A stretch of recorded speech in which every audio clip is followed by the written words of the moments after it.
The vast international waters of Lake Ontario. From the rapid contours of the Niagara River to one of the world's longest freshwater dune systems, lining the shores of this great lake. Tracing the geological timeline of one of Earth's natural wonders. Most people think the Niagara River's been here millions of years. In reality, it's only 12,000. A spectacular national park, marking the eastern limit of the Great Lakes. What you have here in this corridor, all through the Thousand Islands, is an interesting mix of north and south. And more than 50 years of bringing Niagara Falls beauty to the world. Some nights down there, it's probably around 70,000 to 80,000 people. Now, we trace the secrets of the world's longest undefended border. More than 6,000 kilometers of rugged American frontier. Canada over the edge.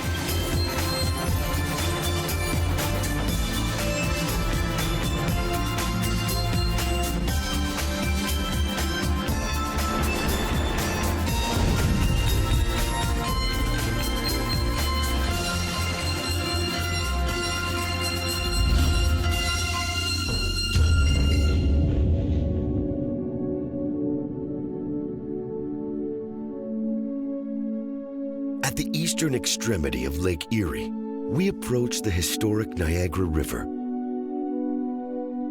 and the border communities of Fort Erie, Ontario, and Buffalo, New York.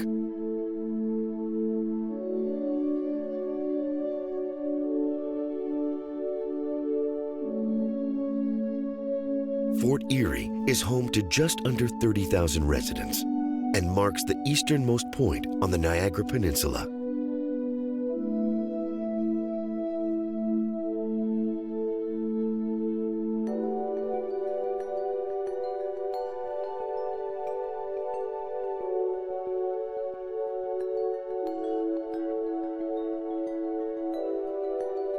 On the opposite side of the Niagara River, Buffalo grew with the construction of the Erie Canal in 1825.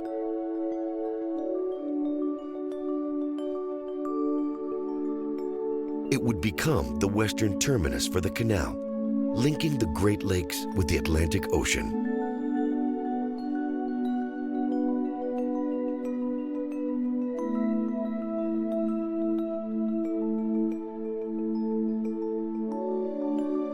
Nearly 200 years later, Buffalo is the second largest city in New York State.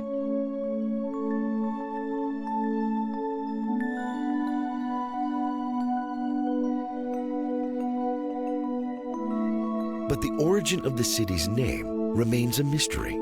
Some say it is an homage to the thriving buffalo herds that once lined Lake Erie. Others say it is the anglicized version of a French explorer's reaction upon seeing the Niagara River for the first time. Beau Fleuve, or Beautiful River.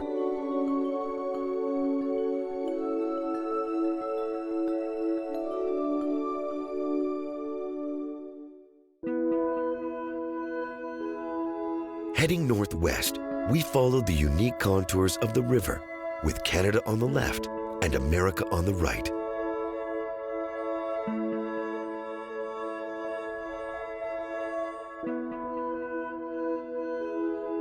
But just kilometers from Lake Erie, the river splits, flowing around Grand Island.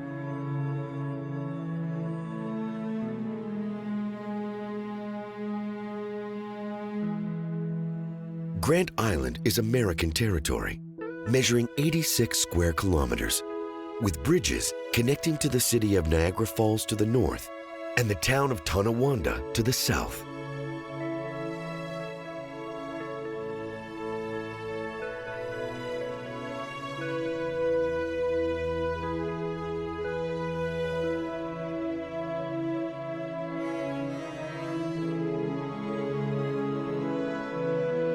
Continuing northwest, mist appears on the horizon as we approach one of the great natural wonders of the world.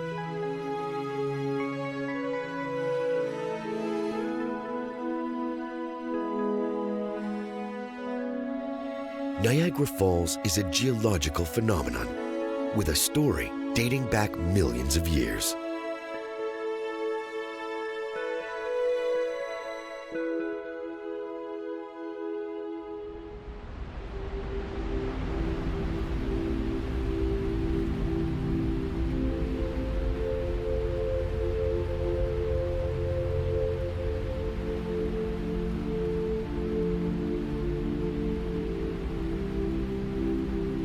My name is Corey Brandt. I'm the Gardens and Nature Guest Relations Coordinator for the Niagara Parks Commission.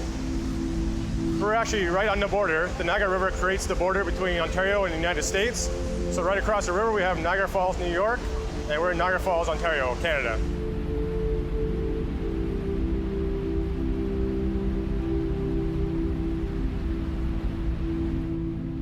Niagara Falls is part of the Niagara Escarpment, a ridge of land stretching from New York State through northern Ontario into Wisconsin and Illinois. The escarpment rose from the sea 245 million years ago.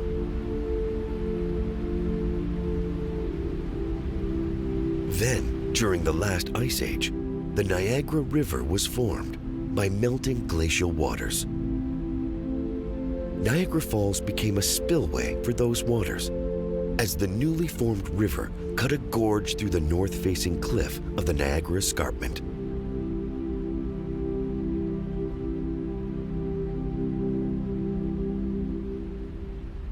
About 12,000 years ago, the river started, and since then it's been eroding back to this spot today. So it's taken about 12,000 years to go about 17 kilometers. And even today, the falls are going to keep moving until eventually they hit Lake Erie.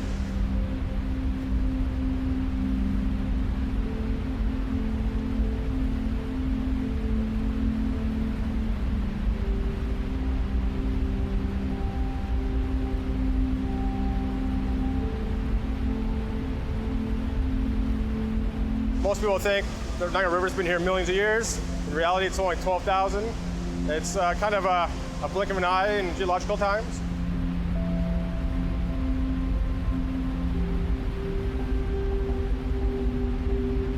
Niagara Falls features two primary sets of falls, the Horseshoe Falls on the Canadian side and the smaller American Falls.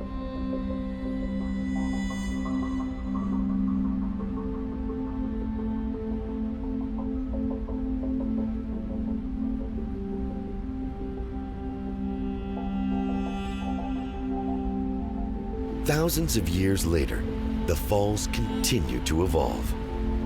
The water's being split up of the Niagara River, so we have the Horseshoe Falls behind me and the American Falls on the American side.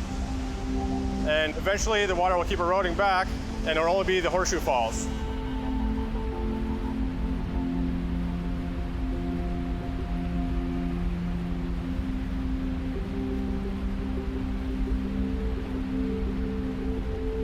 Today, Niagara Falls continues to inspire and amaze visitors from around the world.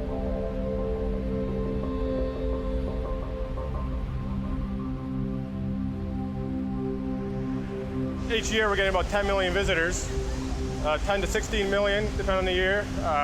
Everybody always comes, always impressed. The classic shots of each other, and then one of the group shot.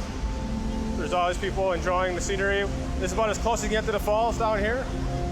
And this is where the magic happens. I came when I was about 7 years old, and they're quite impressive. I was in awe of the power of the falls. Just the pouring over that much volume. It's hard to believe.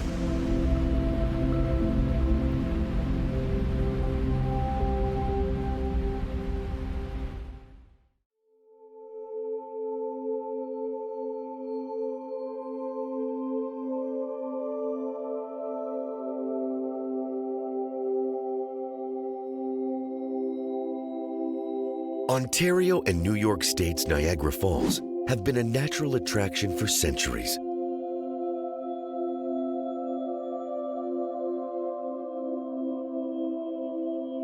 Inspiring visitors as far back as French explorer Samuel de Champlain in the early 1600s.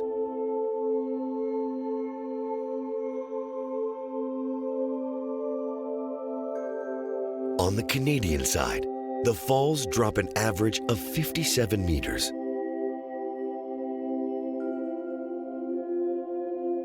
On the American side, the drop is lower, between 21 and 34 meters.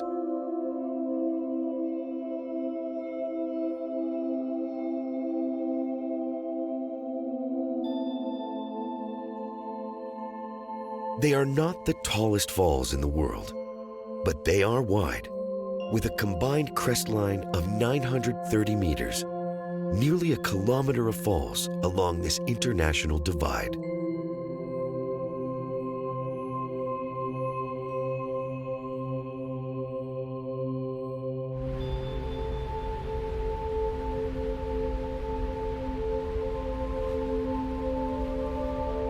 In total, more than 168,000 cubic meters of water flows over the edge every minute.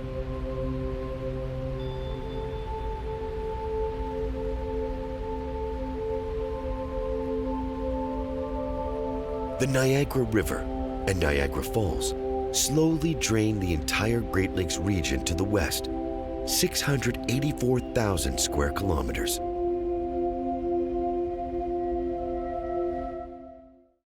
I think that's an interesting thing. This one piece will make 52 layers. Watch on mobile devices or the big screen, all for free. No subscription required.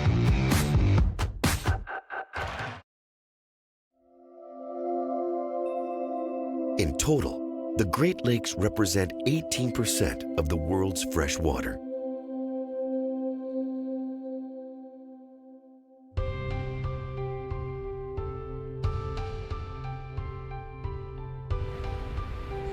And Niagara Falls draws 10% of Ontario's tourists, keen to experience unique up-close encounters, like Journey Behind the Falls and the Falls Illumination Tower.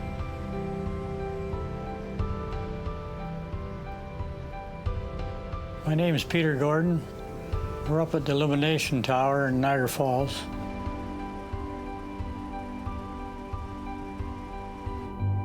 Peter Gordon has been working in the Illumination Tower for 53 years. A former power station converted to house Niagara Falls' world-famous light show. It was put up as an observation deck just for the powerhouse, and in 1924 they decided to put illumination on the falls, and that's when they put the lights up. Been that way ever since. And my job up here is to run the lights, change the colors.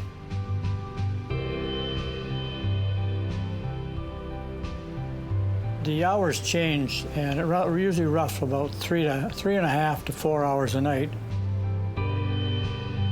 Gordon begins each day with a series of tasks, checking the tower's bulbs, the colors, and creating a unique lighting design.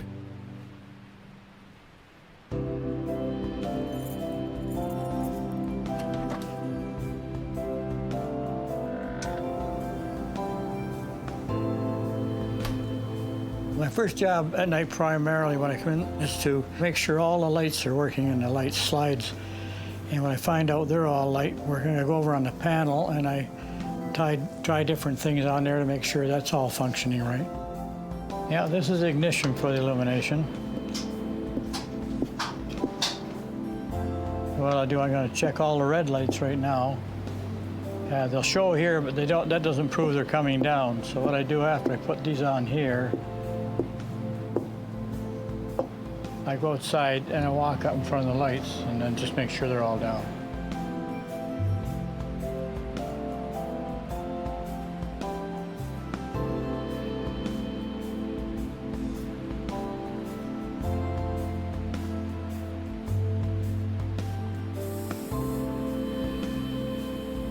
As he waits for the sun to set, Gordon cleans and prepares these historic lights for maximum performance.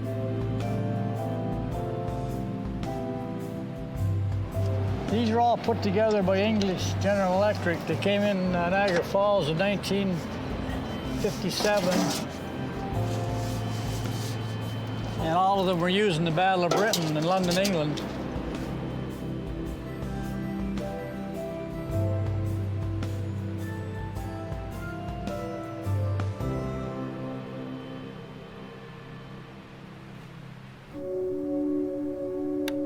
Finally, the show begins. Spectacular colors projected onto Niagara Falls, half a kilometer away.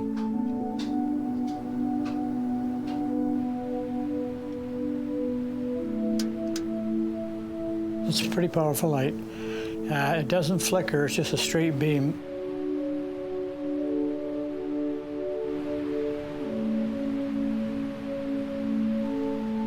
After more than half a century, Peter Gordon holds a unique perspective on these falls.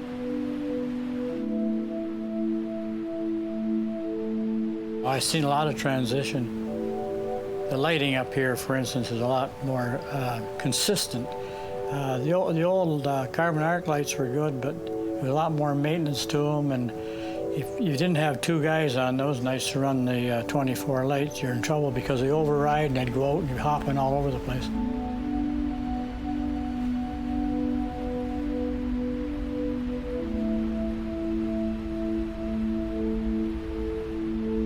You know, some nights down there, I would say on average, a Saturday, Sunday, we got probably around 70 to 80,000 people some nights there. I don't know, that's pretty important.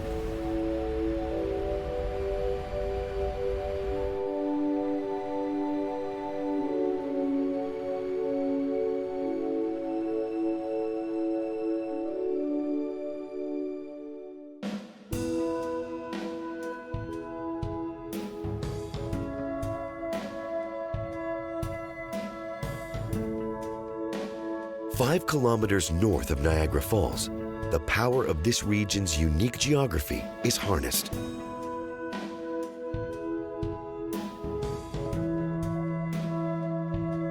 The Sir Adam Beck Power Station in Ontario and the Robert Moses Station in New York State line the banks of the Niagara River.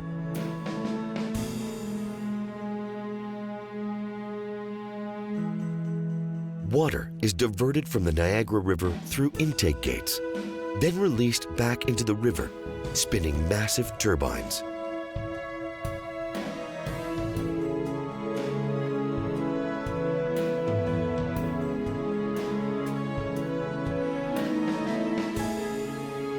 Amazingly, these two stations supply 1/4 of the power demand for Ontario and New York.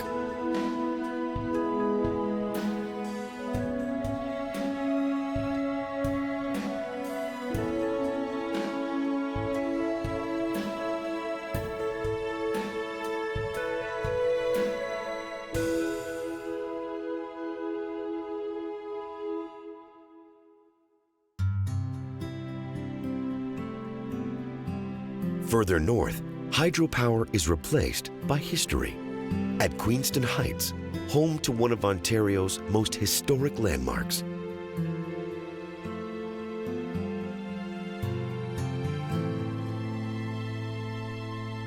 Brock's monument stands 56 meters high. Built in honor of Sir Isaac Brock, a British Major General during the War of 1812.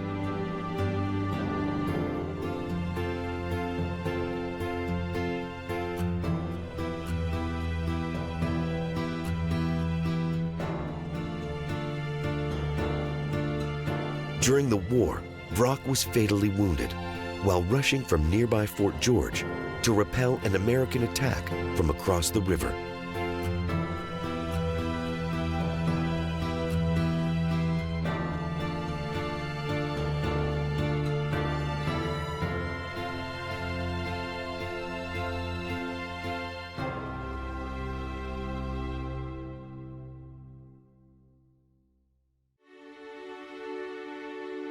And kilometers away, Fort George marks the end of the 58-kilometer Niagara River.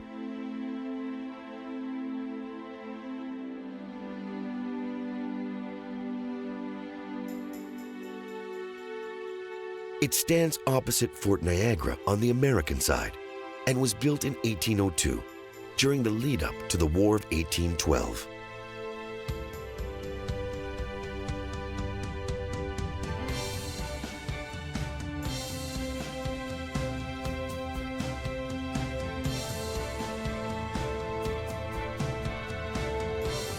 Fort George was captured by American forces in May 1813, but recaptured in December of the same year.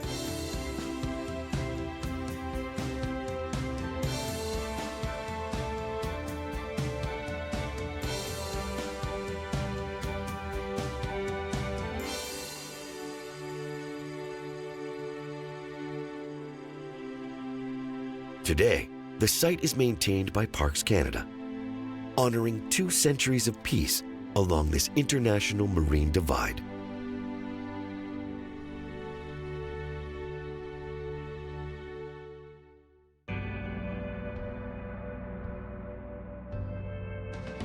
Finally, beyond the fort, we reach Lake Ontario. Its open waters stretch as far as the eye can see, with the city of Toronto a distant speck 40 kilometers to the northwest.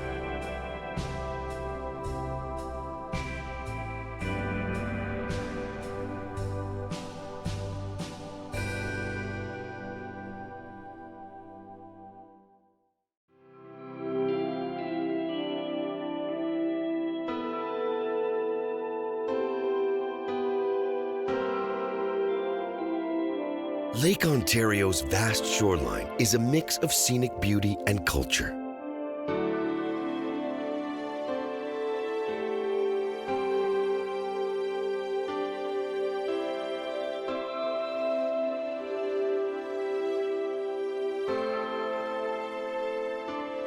Heading west from the mouth of the Niagara River, the Queen Elizabeth Way, or QEW, is one of Canada's busiest highways.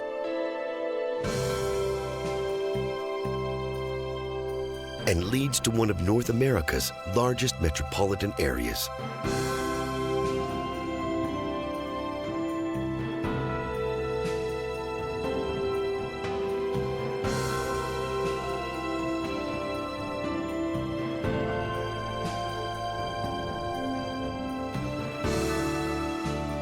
The QEW first opened in 1937, named in honor of the wife of King George VI, Queen Elizabeth, later known as the Queen Mother.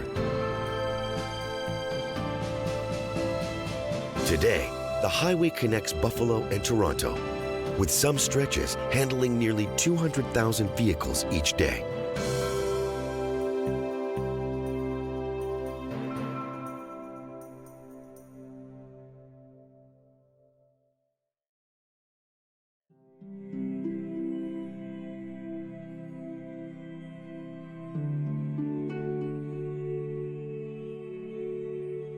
Further, at the northwest extremity of the Niagara Peninsula, we reach the city of Hamilton.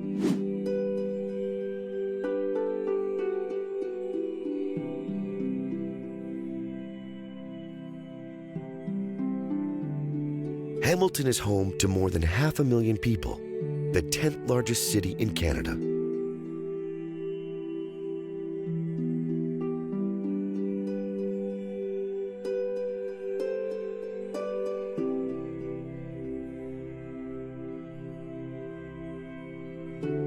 Hamilton is located at the western extremity of Lake Ontario and is considered the major industrial hub of the region.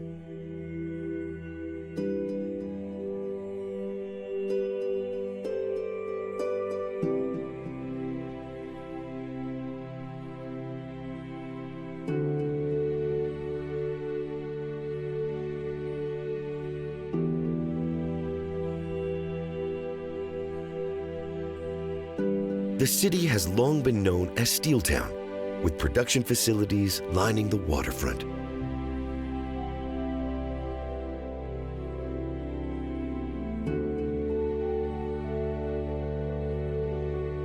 For more than a century, generations of Hamiltonians have been employed as steelworkers.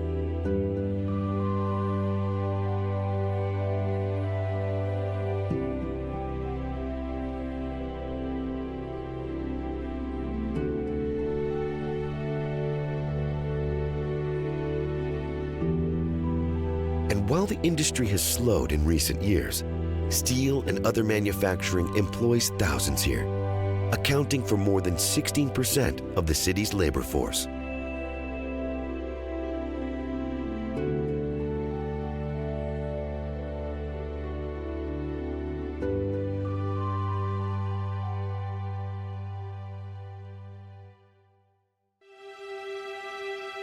"20 kilometers to the northeast, we approach the town of Oakville. Here, Hamilton's blue-collar cityscape is replaced by massive luxury homes.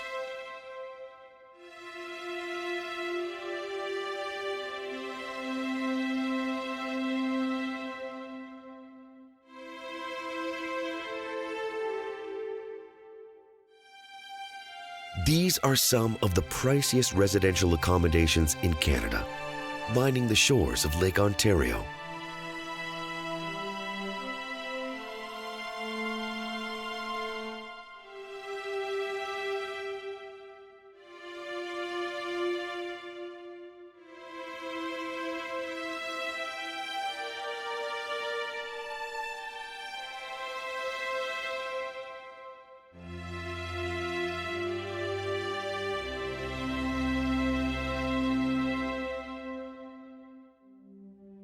Finally, to the northeast, we reach the towering skyline of Toronto.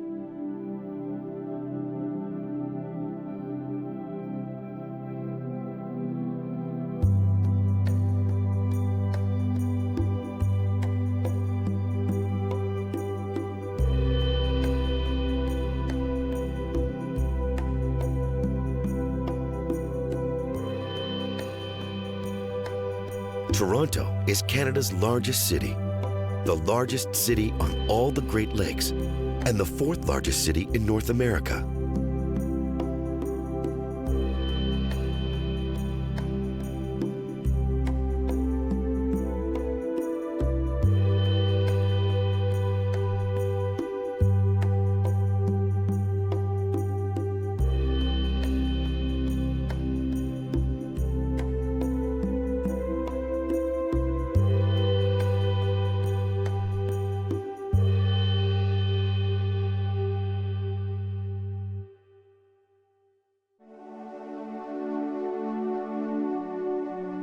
Toronto is also one of the world's most diverse cities, with nearly half its population born outside of Canada.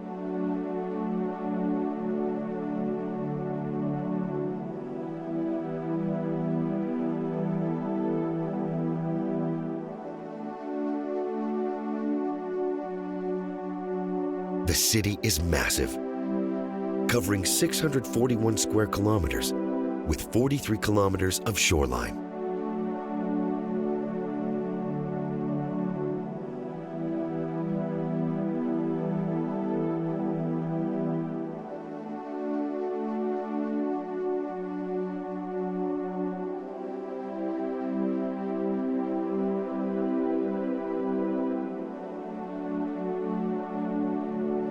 It is a commercial and cultural hub, home to banks, head offices, museums, and art galleries spread throughout the downtown.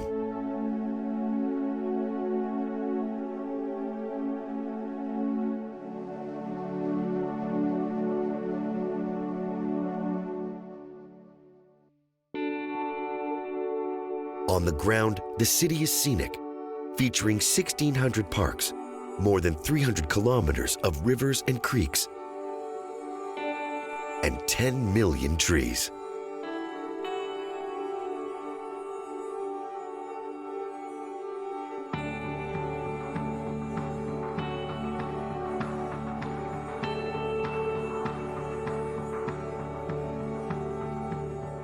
It is considered one of the world's most livable cities.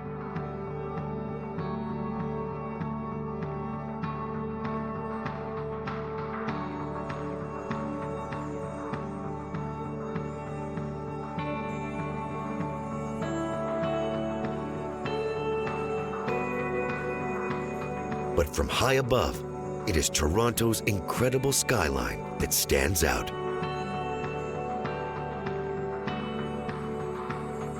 All around, residential high-rises are under construction to serve a growing population.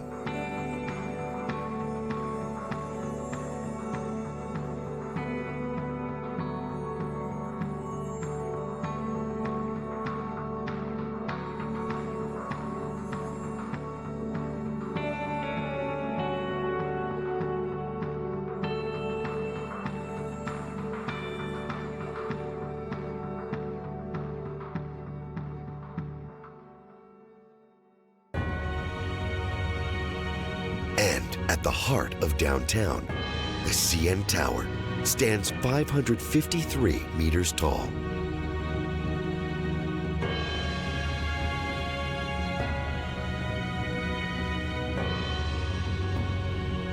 On a clear day, Niagara Falls can be seen on the horizon, 160 kilometers away.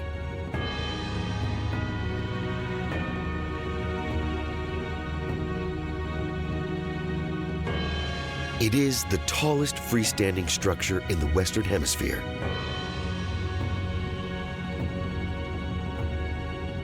And the fifth tallest in the world.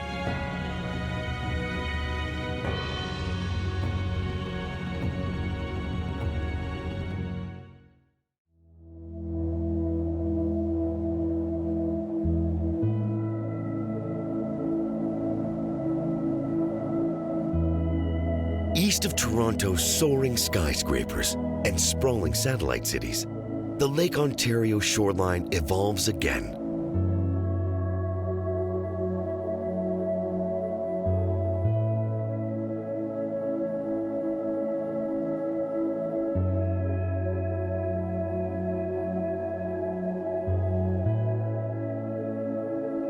Here, Southern Ontario's familiar industrial landscape returns.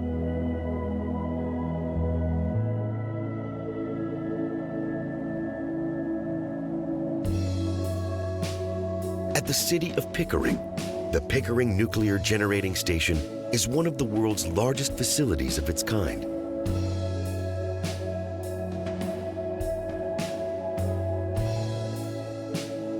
It features 6 Canadian-built reactors with a total output of 3,100 megawatts.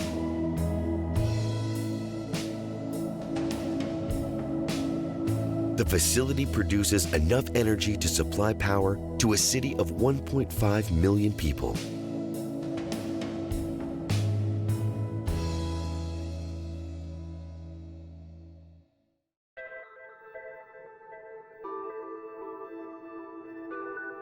Further, at the community of Bowmanville, this lakefront limestone quarry is part of a network of operations lining the Great Lakes.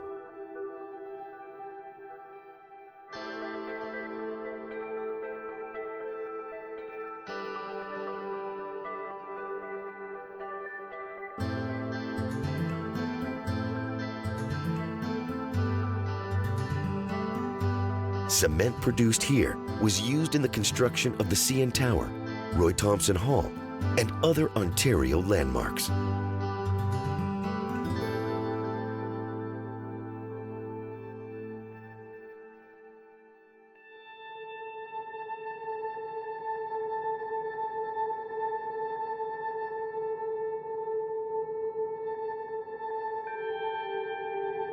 Offshore, Lake Ontario is a true marine highway, with shipping lanes crisscrossing the Great Lakes.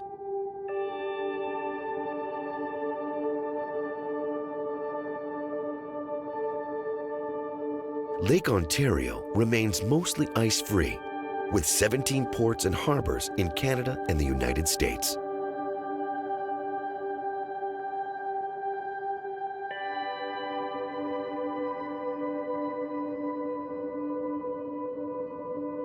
And law enforcement vessels share these waters, monitoring and patrolling this international marine boundary.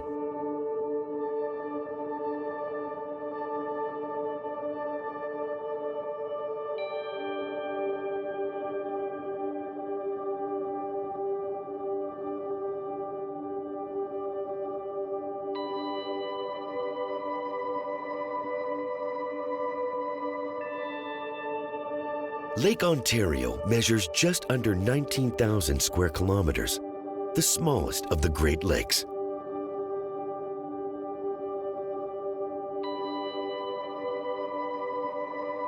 But what it lacks in surface area, it makes up in depth.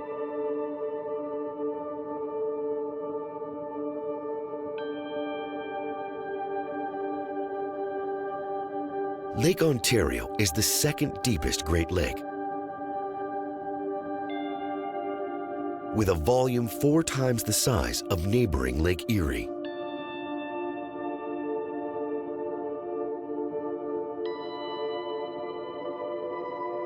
Lake Ontario is bordered entirely by the province of Ontario and the state of New York.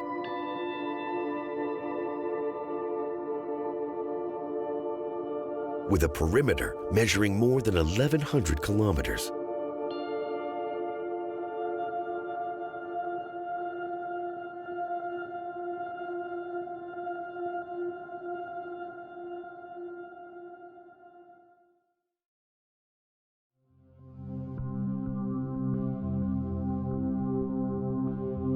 Back on shore, we continue east, exploring remote scenic beauty, just 100 kilometers from Toronto.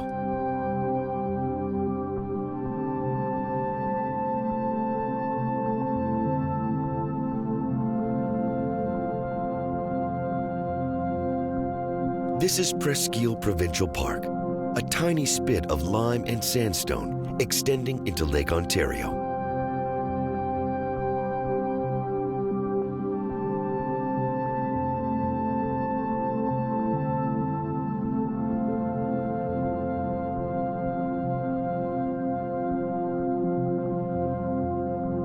The park is a mix of sand dunes and wetlands, and a diverse array of flora and fauna.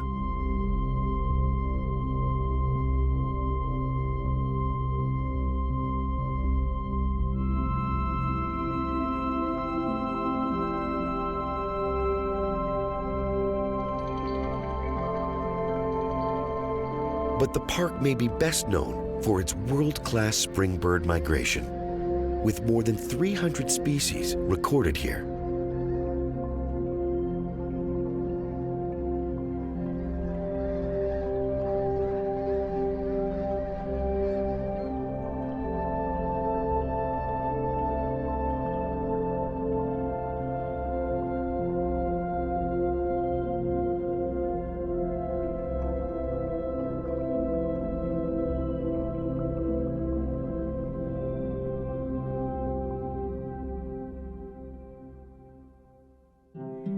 Continuing east, we reach pristine Prince Edward County.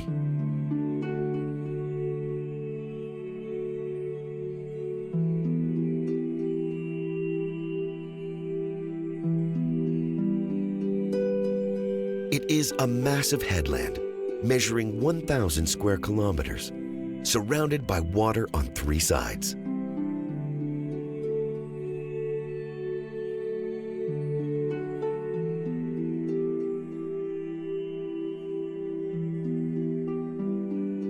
The region was settled by indigenous peoples thousands of years ago, with United Empire loyalists arriving during the American Revolution.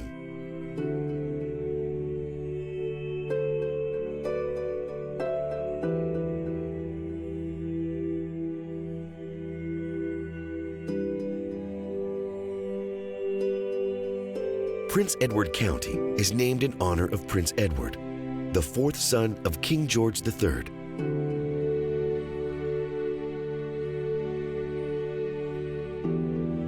And Commander-in-Chief of British forces in North America.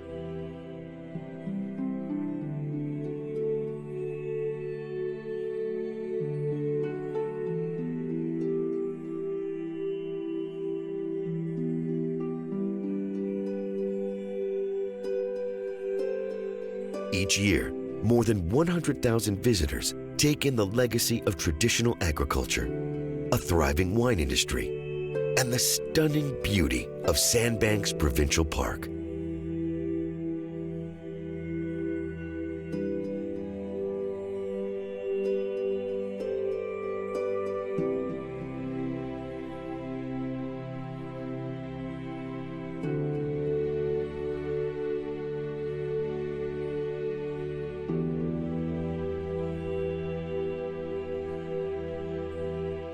Sandbanks Provincial Park boasts spectacular swimming and boating on some of Ontario's best beaches, as well as hiking and exploring on the largest freshwater dune system of its kind in the world.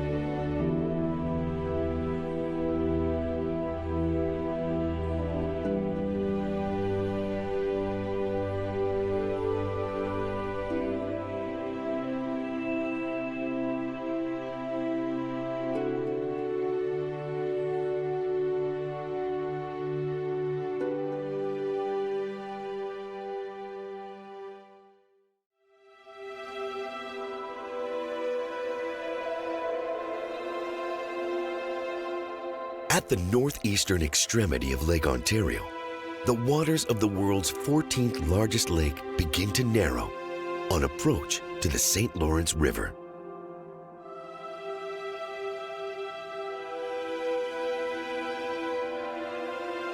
Here, the city of Kingston has been a stopping place for centuries, established as a French trading post in 1673.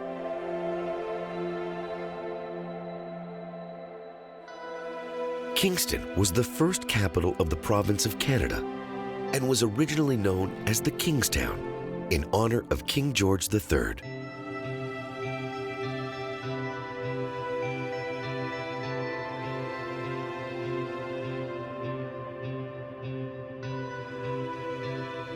The downtown features historic buildings constructed with local limestone, giving it the nickname Limestone City.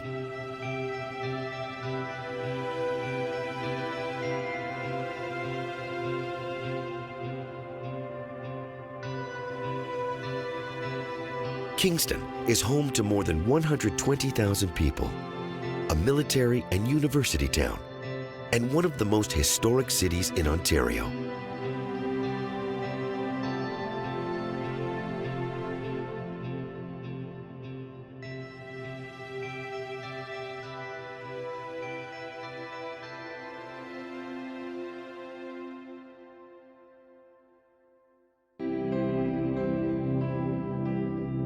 To the east, we leave the Great Lakes behind and enter the St. Lawrence River.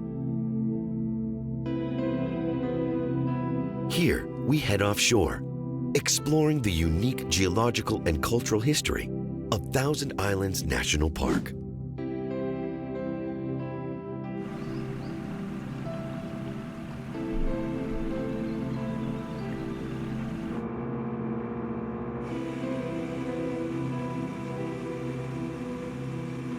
My name is Kim Robinson, and I work at Thousand Islands National Park.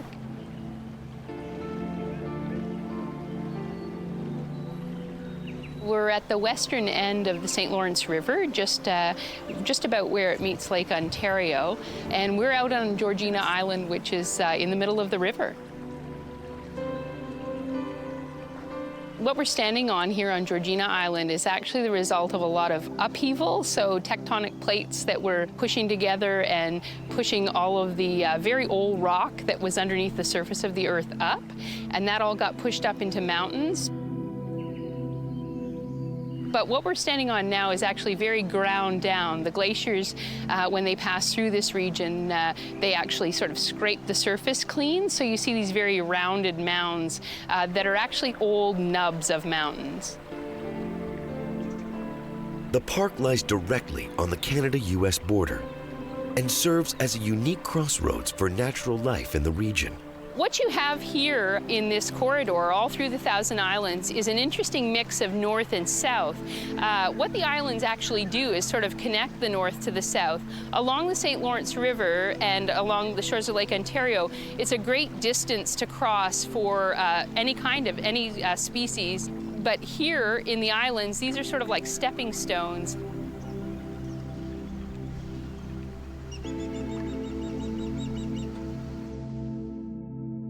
There's even a story of a moose that was tagged down in the Adirondack Mountains in New York State, who was eventually found, the same tagged moose, in Algonquin Park, much further to the north. This is a really important corridor in terms of the movement of species.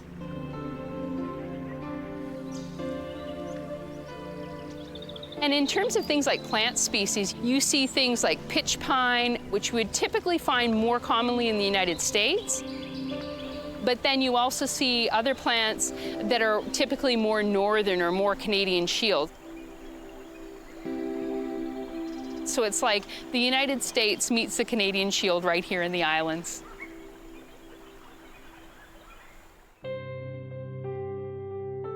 The park has also served as a refuge for residents on both sides of the border for more than a century. Much of the park is out on the islands. You would need a boat to get here.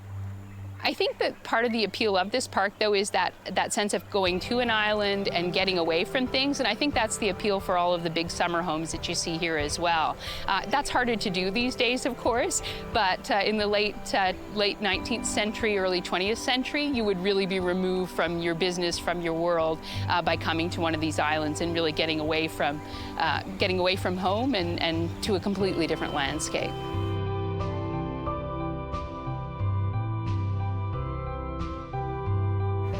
It used to be one of the smallest national parks in Canada. It was established in 1904, before there was really a national park system.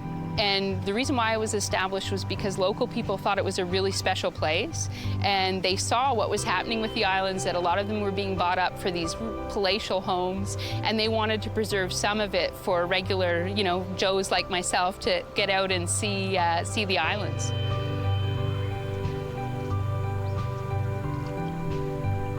There's no one feature of the park that I would say you must see, but what really makes the park wonderful are these little bits, these diverse bits that you see. It's the contrast that you see even in one island, where one side of the island looks completely different from the other side, or where you might have a huge mansion next to a small campground on an island.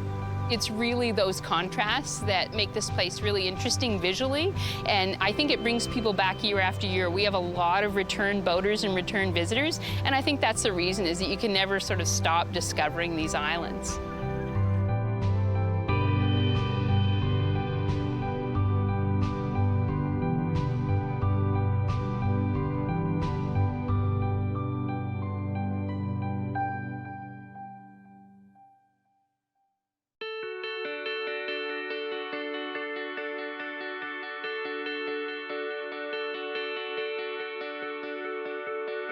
From the international waters of the Niagara River and the awe-inspiring beauty of Niagara Falls,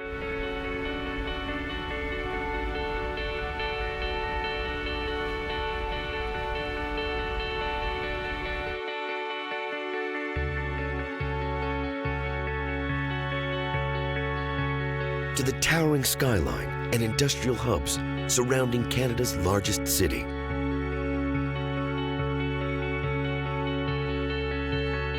To the scenic beauty and seclusion found in the region's remote dune systems and wetlands.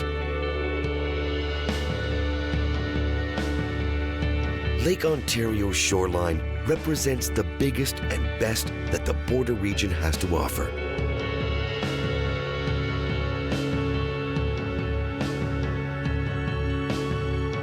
With spectacular parks serving as north-south migration corridors,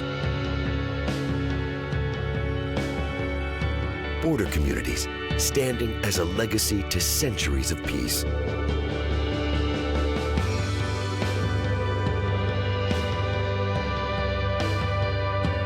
and an Ice Age timeline that continues to shape our frontiers.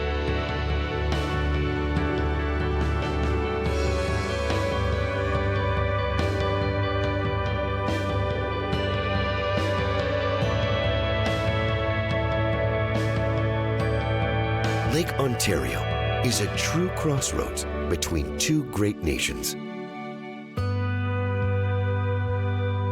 Here, on the edge of Canada.